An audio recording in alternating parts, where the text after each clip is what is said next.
pour ça que je vais introduire le deuxième sujet avec Jean-Christophe Liffante de Lyon pour nous parler de la cytologie dans la chirurgie thyroïdienne et ce que ça a pu nous apporter dans l'aide au diagnostic et donc à la thérapeutique.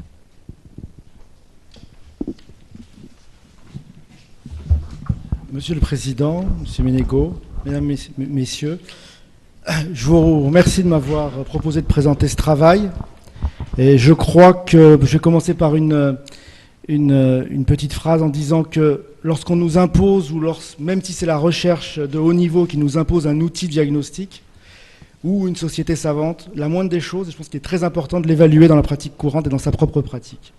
Et c'est le cas du système Bethesda 2010 que j'ai voulu évaluer à partir de notre expérience. Alors, qu'est-ce que le système Bethesda 2010 ?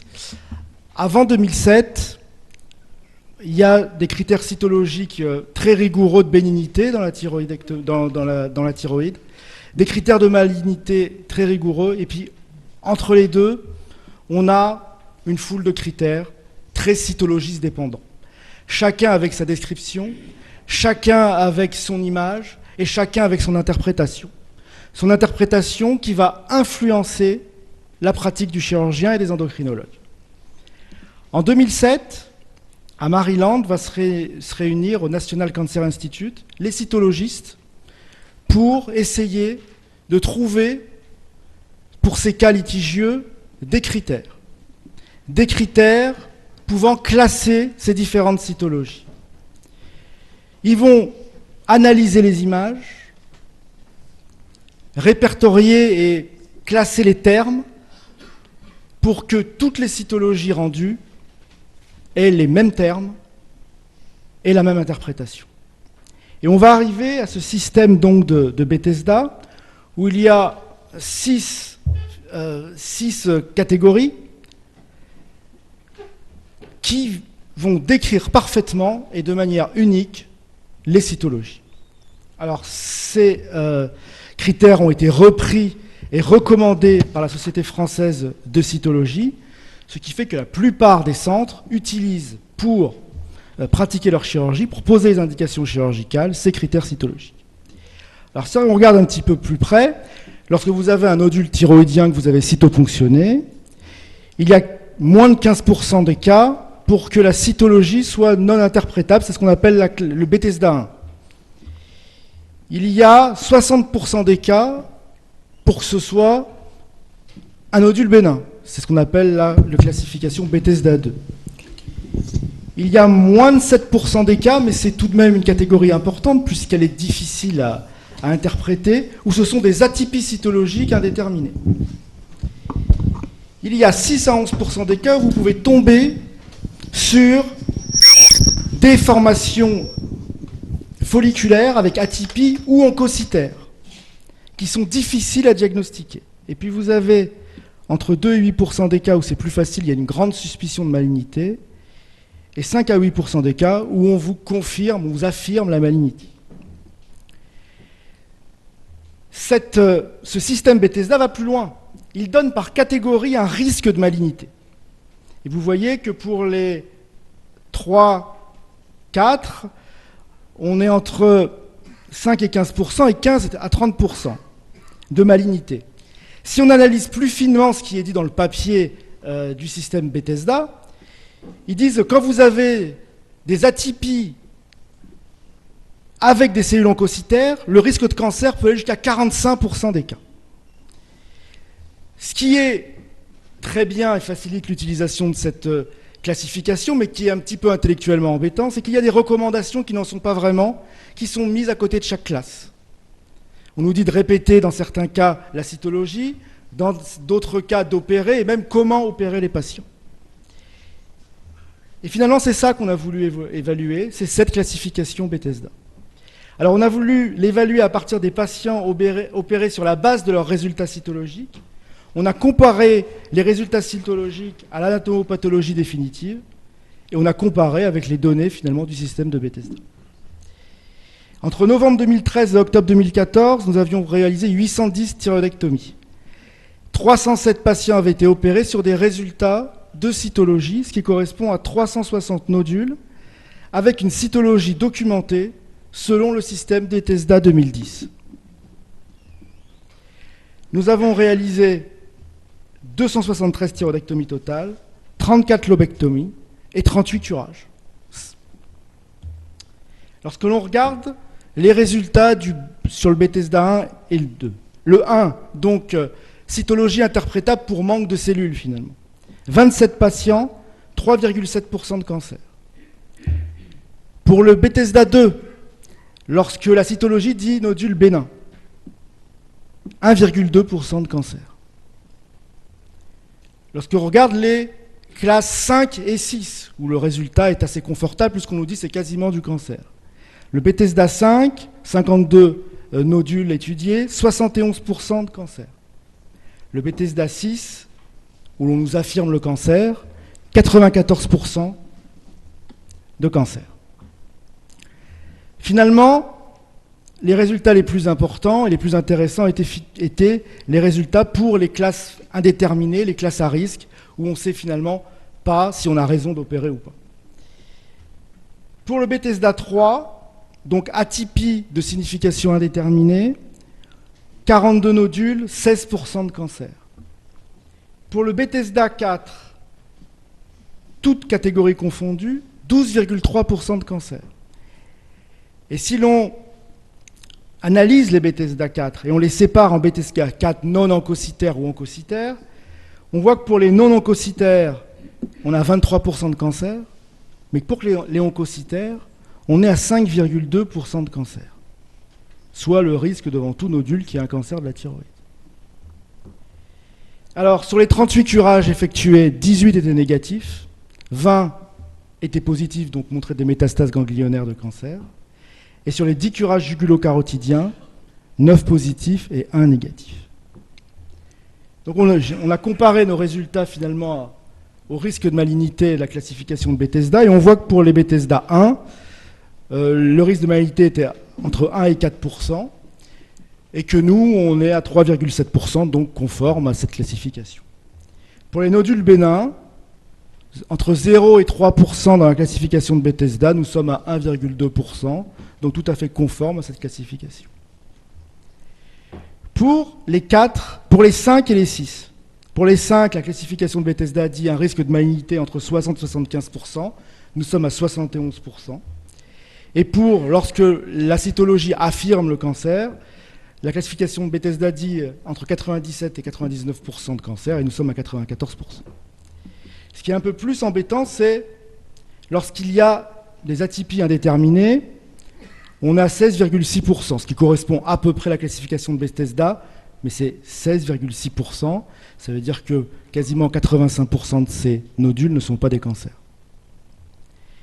Lorsque l'on regarde la catégorie 4, avec un risque de 15 à 30%, la cytologie ne montre pas de cellules oncocytaires, nous avons trouvé 23% de cancer. Et surtout, lorsque la cytologie montre des cellules oncocytaires, alors que dans le descriptif de l'article au départ dans Bethesda, on nous dit qu'il y a jusqu'à 45% de cancer, on trouve 5,2% de cancer. Alors je me suis interrogé sur pourquoi et comment on avait retrouvé dans la littérature jusqu'à 45% de cancer lorsqu'il y avait des cellules oncocytaires. Alors j'ai retrouvé ce premier papier, un petit peu ancien, qui en effet retrouve, lorsque la cytologie retrouvait des cellules oncocytaires, 45% de cancer. Et j'ai été un petit peu choqué par le nombre de cancers vésiculaires oncocytaires, qui est très important dans cet article, qui est rare en pratique. Un deuxième papier, qui retrouve également beaucoup de malignité en cas de cellules oncocytaires, qui retrouve, lorsqu'il y a une anomalie oncocytaire dans ce qu'on appelle aujourd'hui Bethesda 4, 63,6% de cancer, contre 21,9% lorsqu'il n'y a pas de cellules oncocytaires. Un papier beaucoup plus récent, de cytologie et de corrélation de la cytologie avec l'anatomopathologie définitive, montre, comme nous l'avons montré nous dans ce travail, un risque de malignité lorsqu'il y a des cellules oncocytaires et des atypies cellulaires de 5%. Alors comment peut-on expliquer ces différences? Eh bien, toutes les cellules oncocytaires, on va dire toutes les cytologies avec des cellules oncocytaires ne sont pas équivalentes. Alors je suis allé voir ma cytologiste préférée et je lui ai demandé de m'expliquer pourquoi on avait des différences. Vous voyez ici, vous avez ces cellules oncocytaires, c'est des cellules avec des gros cytoplasmes, ici, éosinophiles bleus, et on se retrouve ici avec de la colloïde. Il y a des cellules oncocytaires, plus de la colloïde, plus des cellules folliculaires qui sont normales. Il y a très peu de risques pour que ce soit malin. Si au contraire, on trouve beaucoup de cellules oncocytaires, voire que des cellules oncocytaires, sans cellules folliculaires normales, le risque de malignité est plus important. Et on se retrouve ici, par exemple, avec en effet un carcinome oncocytaire, où vous voyez qu'il y a une invasion vasculaire, et c'est vraiment cette cytologie avec des cellules oncocytaires prédominantes qui faisait penser à de la malignité. Alors finalement, comment s'en sortir? Comment pouvons-nous faire évoluer cette cytologie? Je vous ai mis ce papier qui montre que la meilleure et le futur finalement pour s'en sortir, c'est de rechercher les anomalies moléculaires sur ces cytoponctions douteuses, et en particulier les mutations RAS, BRAF, PAX ou RET. Et que si on regarde bien ce papier, 70% des cancers ont au moins une de ces mutations. Si l'on regarde un deuxième papier sur la valeur prédictive positive de ces mutations en cytologie pour diagnostiquer un cancer, on voit que le BRAF, on est à 99,85, le RET à 87, le RAS à 82,20 et le PPAR gamma à 100. Je suis retourné voir ma cytologiste préférée et je lui ai demandé dans notre série finalement que peut-on en dire. Elle m'a ressorti une de ses séries personnelles où il y avait 61 carcinomes de la thyroïde et on trouve 67% de cancers mutés avec des cytologies où on retrouve les mutations. Et les mutations ne sont présentes que dans 7% des nodules bénins. Alors en conclusion, j'aimerais dire attention à l'utilisation trop facile de la classification de Bethesda 2010. Et lorsqu'on est dans des classes douteuses, Bethesda 3 ou Bethesda 4, plutôt qu'aller directement à la recommandation d'intervention chirurgicale, il faut, je trouve, trouver d'autres critères, qu'ils soient cliniques ou biologiques plus compliqués, pour poser l'indication chirurgicale, et qu'en effet, il y a un énorme intérêt dans la recherche de mutations sur le matériel cytologique. Je vous remercie. Merci beaucoup Jean-Christophe. Donc j'appelle Liliana Osmak de Dijon pour faire le premier commentaire et puis après bien sûr là, ça sera ouvert aux questions de la salle. Monsieur le Président, chers collègues, je voudrais d'abord remercier Jean-Christophe pour cette présentation très claire comme d'habitude. Pourquoi cette place de la cytoponction aussi importante aujourd'hui ? Comme on l'a déjà dit à plusieurs reprises depuis tout à l'heure, les nodules thyroïdiens, c'est quelque chose d'extrêmement fréquent.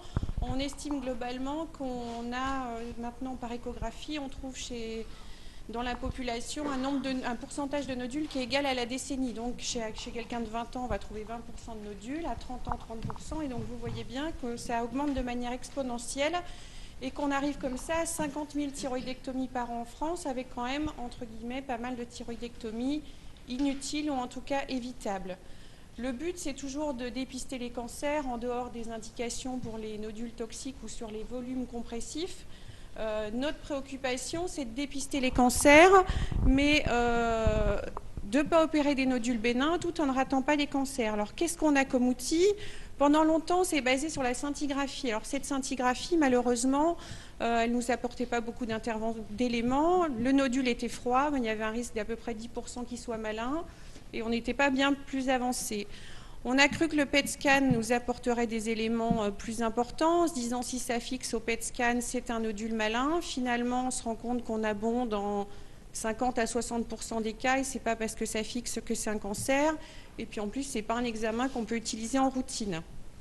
Alors après, il y a eu un grand progrès avec l'échographie et le développement du système TIRADS, système calqué sur les échographies mammaires et une classification en fonction de facteurs de risque qui nous permet déjà de différencier de manière quasi certaine, alors c'est pas de la cytologie, mais globalement avec le TIRADS, il y a 40% de nodules qui sont classés TIRADS 2 et 3 qu'on peut classer dans des nodules bénins, à peu près 10% qui sont des TIRADS 4B ou 5 qui vont correspondre très fréquemment à des cancers, et puis il reste 50% de nodules qu'on ne va pas encore réussir à classer.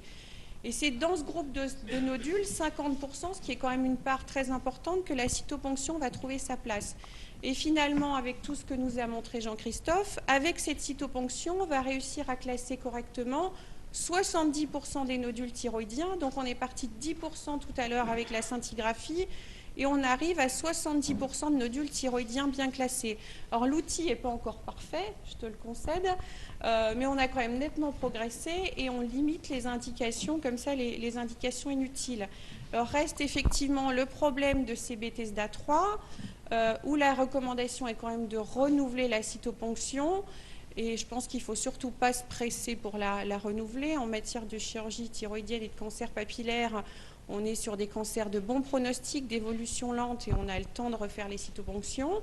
Parce qu'en les faisant de manière trop précoce, on va avoir des artefacts qui vont polluer un petit peu l'interprétation. Le gros problème, c'est celui des Bethesda 4, puisque de toute façon, sur ces cancers de forme oncocytaire, se pose le problème du diagnostic qui est impossible en cytologie, puisque le diagnostic de malignité va être posé sur l'invasion de la capsule ou sur l'angio-invasion. Donc ça, c'est des informations que la cytoponction ne pourra pas nous apporter. C'est là qu'on arrive à la limite du Bethesda et effectivement à l'intérêt du dosage de ces marqueurs. Il y a un élément qui est très important, parce que là, quand on voit la série de Jean-Christophe, c'est parfaitement superposable aux résultats de la classification Bethesda, mais c'est parce qu'ils ont la chance à Lyon d'avoir une cytologiste exceptionnelle en matière de pathologie thyroïdienne, et qu'on n'a pas partout ces résultats. Et quand on reprend la littérature, eh bien, on se rend compte que d'un centre à l'autre, les résultats sont très hétérogènes et qu'on n'a pas ça partout. Et nous, enfin moi je viens de Dijon, on a deux origines de cytologie essentielles. Une partie qui vient du privé, qui est adressée chez Madame de Cossin, où on a forcément les mêmes résultats. Et puis une partie qui est faite ailleurs, où on a des résultats un petit peu moins bons et où les patients sont volontiers surclassés. Je pense avec une crainte des pathologistes de laisser passer des cancers. Et nous, on a plus de Bethesda 5 que ce qu'on s'attendrait à avoir, parce que je pense que nos pathologistes ont peur de nous faire rater des cancers. Donc il ne faut pas oublier que cette cytologie, elle est très opérateur dépendante, que c'est l'œil qui regarde les lames. Et de la même façon, c'est l'échographiste qui va choisir les nodules qui ponctionnent et qui va faire la ponction. Et la qualité de la cytologie, elle est très dépendante du nodule ponctionné et de la qualité du cytologiste. Donc il ne faut pas oublier dans nos interprétations de savoir qui a fait le prélèvement et par qui il a été lu. On a des résultats complètement différents en fonction de ces éléments-là. Et avant de prendre une décision chirurgicale, je crois qu'il est important de ne pas hésiter à faire refaire la cytoponction. Merci. Y a-t-il des questions dans la salle? Parce que c'est vrai que ce caractère spécialisé, en tout cas du cytologiste, c'est quelque chose c'est une question qu'on se pose. C'est-à-dire, est-ce que par exemple, une question pour Jean-Christophe, est-ce que par exemple quand il y a une cytologie qui est positive, c'est-à-dire donc qui dit c'est malin, est-ce qu'il y a un intérêt à refaire la cytologie? Parce qu'il y a des patients qui sont très demandeurs, très angoissés. Alors généralement ils sont très angoissés, ils veulent se faire opérer rapidement, mais il y en a d'autres qui sont très angoissés devant le diagnostic et disent je veux un contrôle. Donc est-ce que vraiment, si c'est une cytologie qui vient d'ailleurs, est-ce que tu la fais refaire, ou est-ce que tu penses qu'on peut se fier quand c'est très tranché, c'est-à-dire bénin ou malin?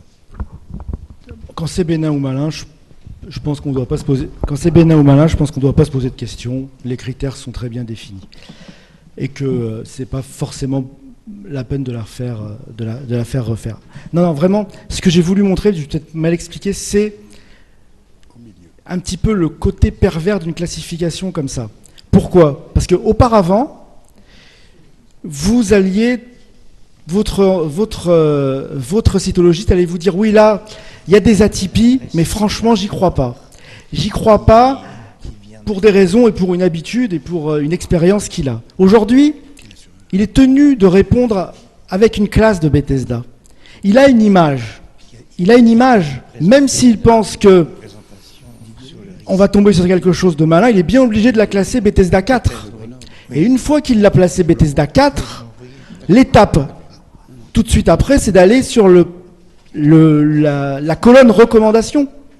Alors qu'auparavant, même s'il y a la grande vertu, cette classification, auparavant, il nous aurait dit vraiment, là j'y crois pas, il y a des atypies, mais on peut se donner un petit peu de temps. Et c'est ce côté pervers, c'est ce derrière, j'ai envie de dire, la nécessité ou l'envie de diminuer les indications chirurgicales dans ce groupe d'atypies cellulaires, j'ai l'impression qu'on va les augmenter. Merci. Y a-t-il d'autres commentaires? J'ai une question à te poser. On voit apparaître depuis quelques années la notion de malignité transitoire sur les comptes rendus histologiques. C'est une sorte de tarte à la crème et je voudrais savoir comment tu la places dans ton exposé. Alors, nous, on l'appelle tumeur à potentiel de malignité incertain. Alors, moi, j'ai toujours eu comme habitude de réfléchir simplement. On connaît tous le pronostic du cancer papillaire de la thyroïde, qui, dans une grande majorité des cas, après avoir été opéré, est guéri. Alors, en plus, quand on n'est pas sûr que c'est malin, on ne va pas les se poser plus de questions. Donc, je vais vous dire, nous, jusqu'à présent, ceux qui étaient classés en tumeur potentielle de malignité incertain, on les a considérés comme des bénins. Merci.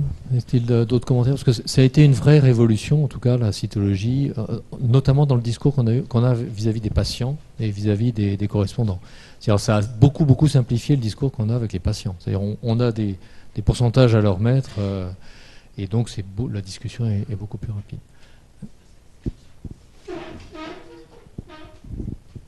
Je voudrais juste faire un petit commentaire qui s'apparente un peu au café du commerce, mais c'est quand même, je trouve, très, très intéressant.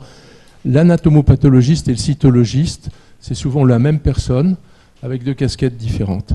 Quand il a sa casquette de cytologiste, il n'a qu'une crainte, c'est que son examen fasse qu'on ne va pas opérer un cancer. Et par conséquent, il a tendance à surcoter le risque de cancer.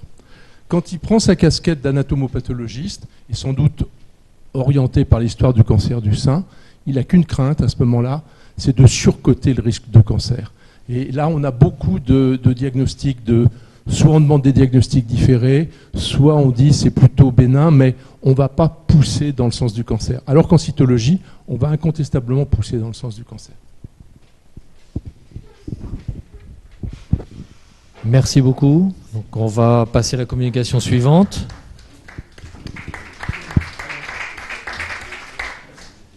Donc on change d'organe, mais pas très loin, puisqu'on va parler de parathyroïde. Et vous verrez, donc c'est en lien avec la première communication de Jean-Louis Kremps